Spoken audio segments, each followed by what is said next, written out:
Today's video, we're going to talk about HIPAA CallRail, or getting the HIPAA policy or option for your CallRail account, or another call tracking provider that you may be using, like Call Tracking Metrics, Infoca. There's a bunch of different smaller call tracking companies that allow you to track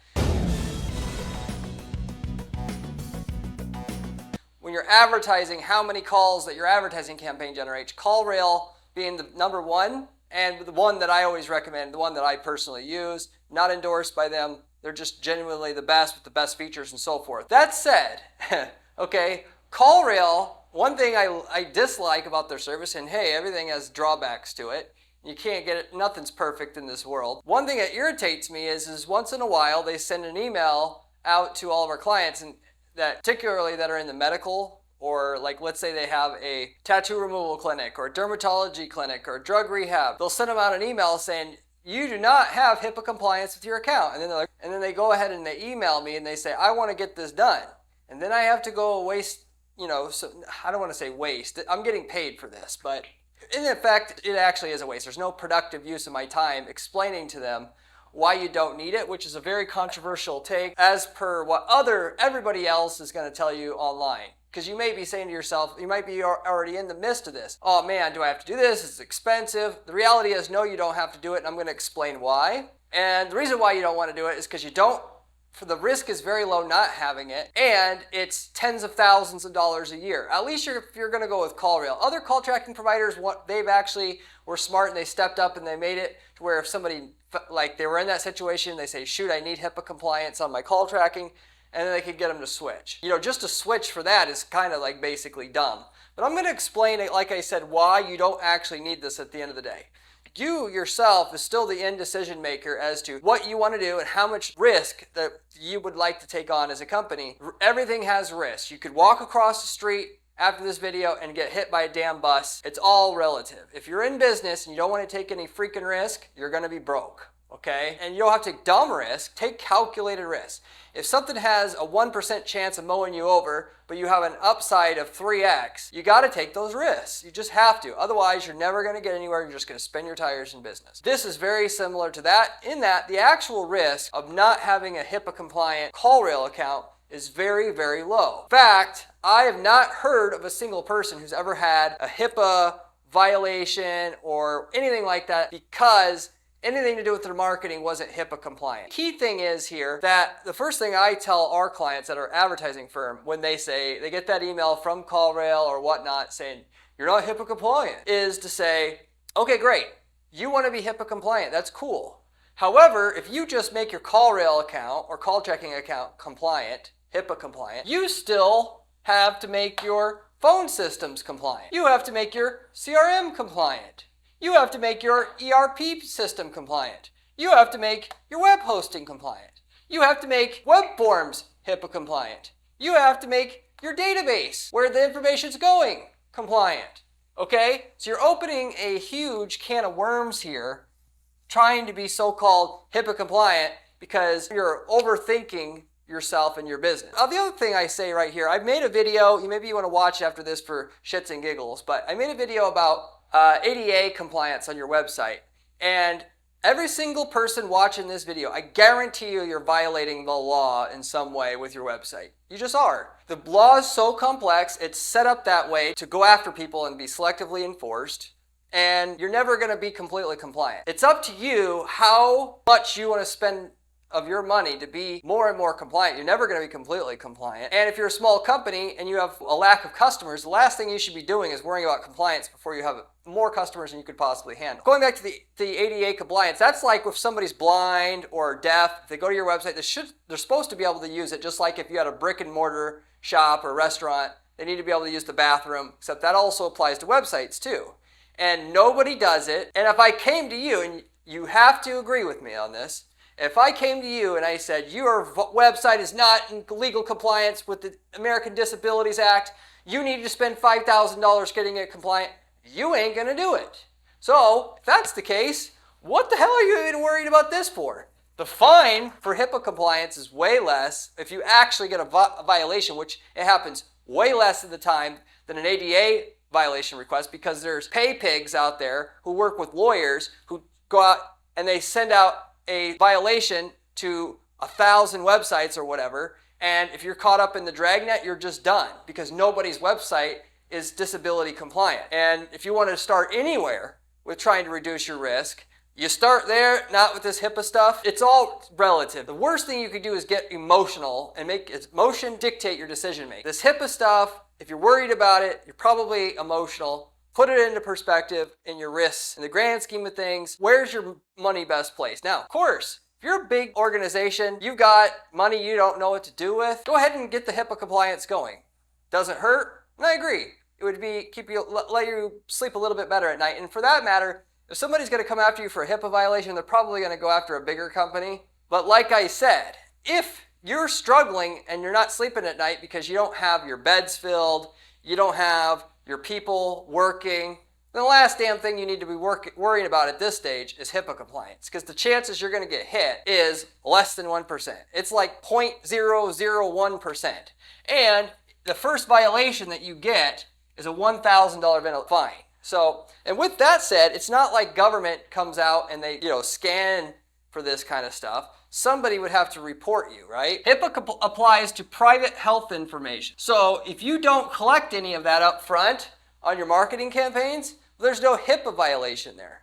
You're not going to get a HIPAA violation when all the person does is you have a request form that says, please enter your information here for somebody to contact you. That's not a HIPAA violation. Furthermore, when they call you, okay, if they call you before you start talking about private health information, you transfer them to another phone for intake, it's also not a HIPAA violation to have a non-HIPAA compliant CallRail account. I know people are going to nitpick at this and say that it is or isn't or whatever. It could be. Well, anything could be. Just getting a customer's name or potential patient's name could be a HIPAA violation if you wanted to really stretch the law enough. Respectively, what I'm telling you here is, instead of worrying about and paying for CallRail alone, it's going to be $10,000 a year plus $150 a month in addition to be HIPAA compliant, which all you would have to do, in my opinion, and of course I'm not a lawyer here, just don't take any information in the initial application process. Run your PPC campaign, get them to a landing page, don't have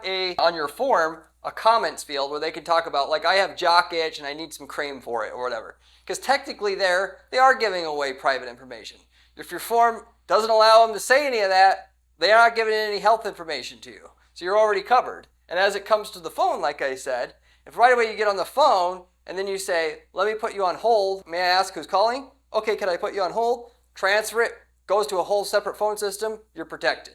Nobody's talking about this. Why? Because the people that do know anything about this, they're all involved in getting money from you in some way for the HIPAA stuff.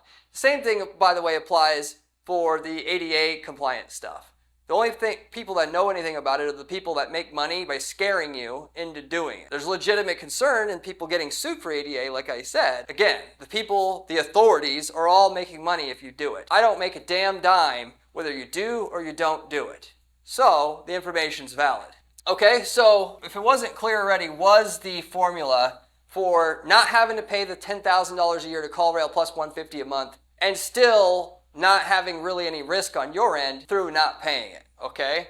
Phone system should transfer to a new person before you ask for any patient information. Form should not have a comment form field on there for them to be able to give you any private patient information. And on top of that, don't record the calls on CallRail, okay? Just in case they accidentally slip up and tell you something before you can actually get them transferred or whatever. But that would be my workaround for you if you don't want to pay it.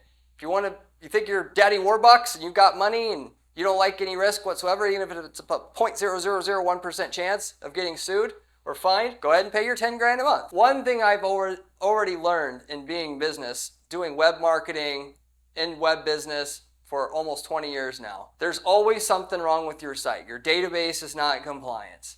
Because there's weird arbitrary laws that say that you need to store data in this and that format to be compliant, or your website's not going to be compliant. There's always going to be issues. The bigger thing to do is just to outrun those issues. Sell as much as you can. So when something eventually can and does happen, you've got money just to protect yourself versus, oh, I can't do anything because I might get sued. Like, if you listen to your lawyers, they're going to tell you to not do jack, and then you're not going to sell anything, and what was the point with the whole thing? Don't be stupid, but also just put it into perspective and don't be afraid of, and if somebody says something's a risk, evaluate the level of risk that you actually have. What is the upside of dealing with it versus the downside? Because that same money that you spend on CallRail could go to avoid a 1K violation. You could be making an extra 10 grand a month in profit. Put it into perspective, it doesn't make any sense whatsoever. And you're opening a can of worms if you want to go ahead and make yourself truly compliant. And if you want to make that compliant, then there's other stuff you got to make your website compliant with, the ADA and database compliance and all this other stuff, like I said. So anyway, I think you get the gist of what I was trying to convey here today. It is a thing if you're in the medical space, if you're in a field that HIPAA compliance complies, your marketing technically is a branch of that if you actually take patient information via your front-end marketing systems, which, like I said, just don't do that and no longer do you have a problem, okay? And yes, there's still a sliver of a chance that you could have an issue there, but it's so small. Literally speaking, I have never heard anybody get sued. I've been in the field a long time of marketing, dealt with hundreds of clients, dealt with people who have dealt with their own hundreds of clients. Nobody's ever gotten sued for HIPAA anything that I've seen or heard. But you make your own decision, like I said, at the end of the day. If you have any questions about HIPAA compliance or you think I should have covered something here and didn't, leave me a comment below. I get back to every single person who leaves me a comment on this channel, usually within 24 hours time. If you haven't subscribed to this channel yet, you absolutely should, as the information on this channel is going to be able to help you make millions of dollars, given it's coming from somebody who spends 40 hours a week doing ad testing. I'm in the trenches actively doing stuff with Google ads, with Facebook ads, and so forth to find out what works and what doesn't work, which is totally unique in that 95% plus of the information you find online about running ads successfully, ad strategy, it's all made by somebody who doesn't actually run ads. Or they run a couple ads and they're blowing smoke up your ass. I know because I'm in the space. So if you're going to pay attention to anybody, you want to pay attention to myself, you should subscribe. You should also follow my blog at guaranteedppc.com/blog. My blog has step-by-step advice on specific strategies we use to guarantee results for our clients at our firm. If you like the channel, you'll absolutely love the blog as well. You should check that out as well. If you're looking for somebody to help you execute, give you the strategies, we'll do all the heavy lifting for you on your ad accounts to get you results. This is what we do for clients that are advertising firm, and we have something unique that no other firm provides, which is we have a guarantee program. We guarantee we get you a lift in profitability in excess of our fees up front, or we do not take a fee. That shows you we can get results, and we'll give you an opportunity to know that we're coming halfway with you, and we're not just telling you what you want to hear. And so, and no other agency out there does anything like that, which should tell you about the quality of the information we're presenting to you on this channel as well. But if you're interested in that, reach out to me at my firm at guaranteedppc.com. We don't take on just any client because we got to know we can get great results for you to get paid. But if you want to see if we can work together, you should reach out to me, and I'll definitely look over your stuff and offer you a free consultation if it looks okay. That said, also, if you're not looking to work with an advertising agency like ours, you want to manage your own ads. If we've worked in your niche market before, you could take the winning ads, landing pages, campaign templates that we've already developed for your niche market already in a different geographic area and just give them to you, or that is, charge you for them, and you copy and paste everything that works in your niche market that we've already spent time over years to figure out what works the best in your niche market, copy paste those into your account and get the same results we are without any of the time, money, and effort it took for us to figure out how to run the ads the best way in your market. So, and we worked in over 100 niche markets, so the chances are I've already done all the hard work for you to figure out what's the best ad run in your market and what campaign structures and all that. So as you reach out to us and at least see what kind of results we got in your niche market and can tell you, and you can see what you would gain by that. But if you're interested in that also, you can reach out to me. We got people using these templates to start whole other businesses, whether they're selling leads or they wanted to get into e-commerce. They didn't know how. They took one of our templates to sell a product in another country that our client isn't in and never will be in. And they had a turnkey business essentially with that. So if you're interested in any of those other opportunities, you can also reach out to me at guaranteedppc. With that said, I'll wrap everything up with that. Thank you very much for watching, and I'll see you on the next one.